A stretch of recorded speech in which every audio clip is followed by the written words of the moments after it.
Hi friends, I'm Coach Marcia.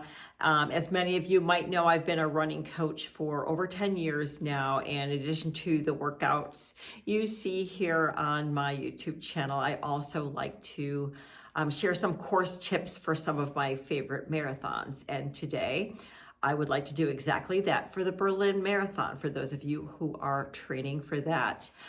Berlin was, because I finished my 6 marathon major races in 2019. Berlin was my 4th major. It was my 12th marathon overall, and it was my first international marathon.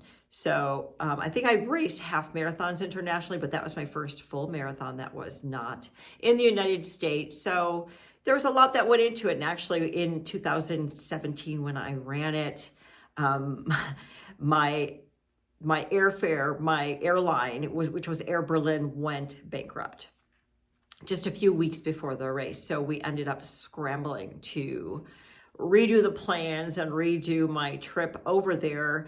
And it ended up to be very circuitous. Instead of flying direct or flying to London and connecting and going to Berlin, we did something like we flew to Copenhagen, we connected there to Hamburg, and then we had an overnight there, which is fine. It felt like an amazing race because there were so many steps. It kind of took away the stress of the race because there was so much leading up to it. So overnight in Hamburg, and then the next morning we caught a bullet train to Berlin. And it all worked out perfectly. And now I have this wonderful story to tell. Like I said, it felt like an amazing race. So Berlin is essentially a flat, fast course. There's no crazy hills, there's no crazy bridges. The weather is fairly moderate. The year that I ran it, I remember it being very humid, like a drizzly, it just felt warm, but it wasn't like, burn your face off Chicago where it's like 90 degrees. It was just kind of a humid, drizzly day. The weather, I think that time of year, September, is fairly moderate in Germany. Not to say we can't have crazy heat, because it seems like crazy conditions can happen anytime, anywhere. So we need to be mentally and physically prepared for that. So bring your rain poncho, bring your windbreakers. Just bring all the stuff, and definitely put it in your carry-on. You don't want to check bags and lose them. That is a nightmare. So anything that you might want for race day, pack it in your carry-on. That's my first tip.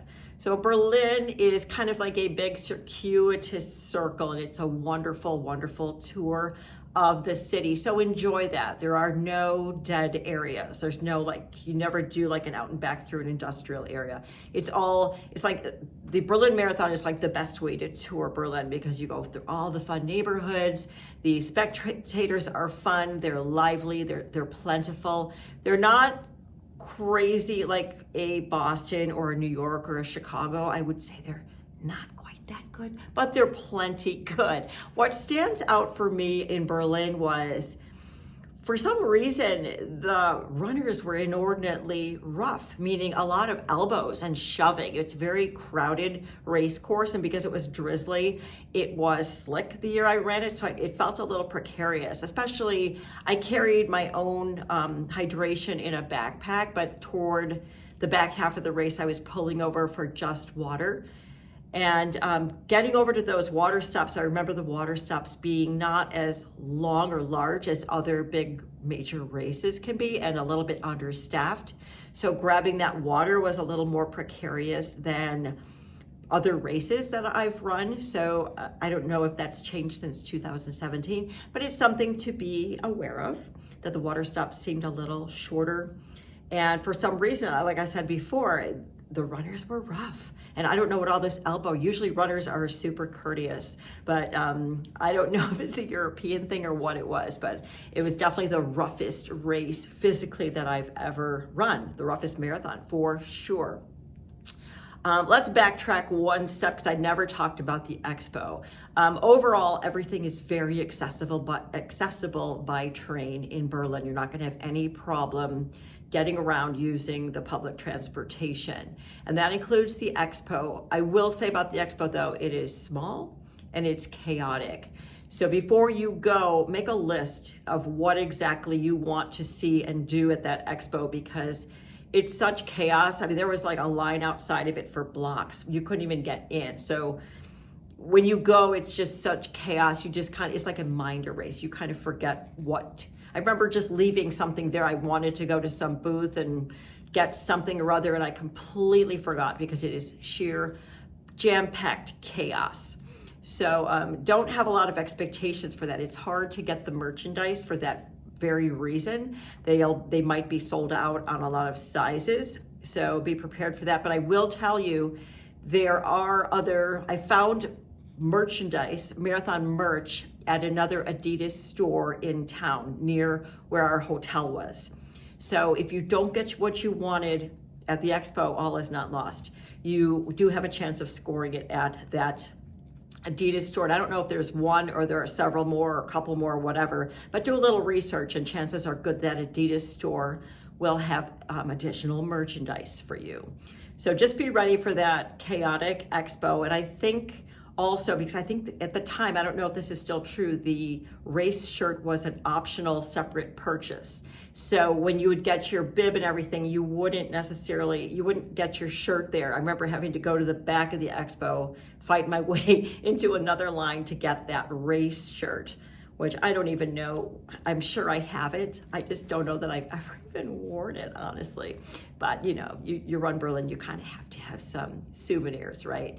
So that's my tip about the expo. Just be ready for a mass of people and crowds, and it's a very small space. So now back to race morning.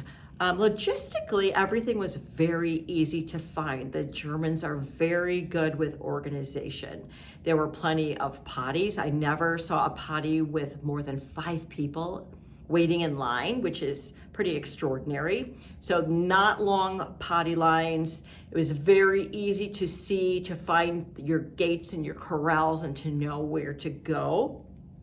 The starting lineup was very lively. They had big jumbotrons so you could watch the elites go off and the waves that are ahead of yours go off. So that was very much fun, a lot of great energy. It's a great start because you have that straightaway toward that, I forgot what they called that statue, something about victory. That it's like a roundabout with a beautiful statue. So the course is very, very scenic. Review it and look at the towns and the parts of the city you're going through, so you can just enjoy the touristic qualities of running that race. There's a ton to see, a ton to enjoy. I think I told you before, I carried my own hydration. I don't regret that because I told you before the water stops were congested and chaotic and rough. So keep that in mind when you're deciding if you're going to carry some hydration or you're going to solely use their water stops. I remember Potsdamer Platz was kind of where the energy builds toward the end. At the time it was sponsored by BMW. I assume that's still the case. The energy just kind of builds toward the end and it's all very exciting. The one thing that kind of threw me, because I think we kind of know the finish, you think of the Brandenburg Gate as kind of the finish of the race. Well, I mistakenly thought it was the finish of the race, like that was the finish line. You run under the gate and you're done. No. So I passed under the Brandenburg Gate, and that was fantastic and iconic, and it was a wonderful moment. However, you kind of look down and you've got a little ways to go. And when you're at mile 26, it feels like forever when you look and you see that says Ziel, which is German for finish. So just mentally have your head around the Brandenburg Gate is close to the finish, but it is not the finish. You still have a good straightaway to go, which is all mental at that point. Of course, you can finish. I just remember being mentally so prepared to finish at the gate that it was just like a big gear shift for me, like, holy cow, this is really not the finish.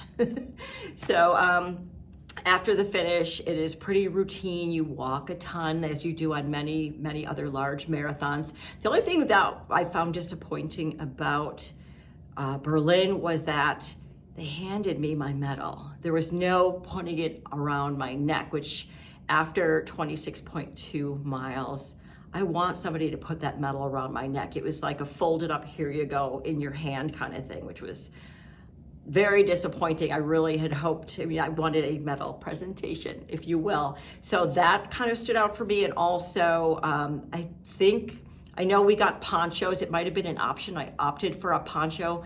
Again, it was here's a poncho in a plastic bag. And once you've run 26.2 miles, in New York City, I remember them wrapping that around me and putting the Velcro closed and putting the hood up and just doing all this stuff. And it's so much appreciated. And that just didn't happen in Berlin. And I was just like, great, now I've got to tear open this plastic and open it up. And you just know when you're so mentally and physically spent, and I was just fumbling. And the same thing was that they probably don't have timing chips anymore. I'm probably dating myself. Back in 2017, I had a timing chip on my shoe. And that was another thing where, like, when I had a timing chip in Boston, a volunteer would get down and take that off my shoe. Well, in Berlin, I needed to crouch down, sit down in the wet grass, unlace my shoes, and pull that timing chip off to return it, which, again, after you've run 26.2 miles, the body is petrified, and the last thing you want to do is sit down in some muddy grass because you may never be getting up again. So I remember those 3 detractors at the finish. It was just kind of like, I wanted more celebration, if you will. So, but otherwise, the German people were wonderful. Definitely have one of their gigantic pretzels, great carbing, good salt on there. In my experience, I did a little research before we went, and all my research says you got to go to the ditch. It's spelled like ditch, but I think they call it Dietsch, and it's kind of the German version of what we have as a 7-Eleven. So it's a convenience store, but man, their pretzels are really good. So seek those out. You'll find those giant pretzels everywhere. So that was kind of like something fun that I carved up with. Also, there's a lot of great German food. I stuck with what I know. My night before pre-race meal is always pizza. You can find pizza there. So I did that, just kind of stick with what you know, race the way you trained, fuel the way you trained, all those things. It's like I said, Berlin is a lively, wonderful race. It's just not extraordinary in any way in that you needed to train hills or bridges or whatever. So it's kind of a fun race. It's more fun. So definitely soak in the sights, enjoy the crowds. They're there to support you, and have fun with it. And if you have any questions, by all means, put them down there in the comments. I hope this helped you. If you're running, have a wonderful time, and fingers crossed on all the logistics and travels. If you've never run internationally, my first tip for you as far as international travel across time zones is, as soon as you get on the plane, just kind of mentally in your brain start pretending it's 6 hours later, because you're gonna head across and you're gonna jump time.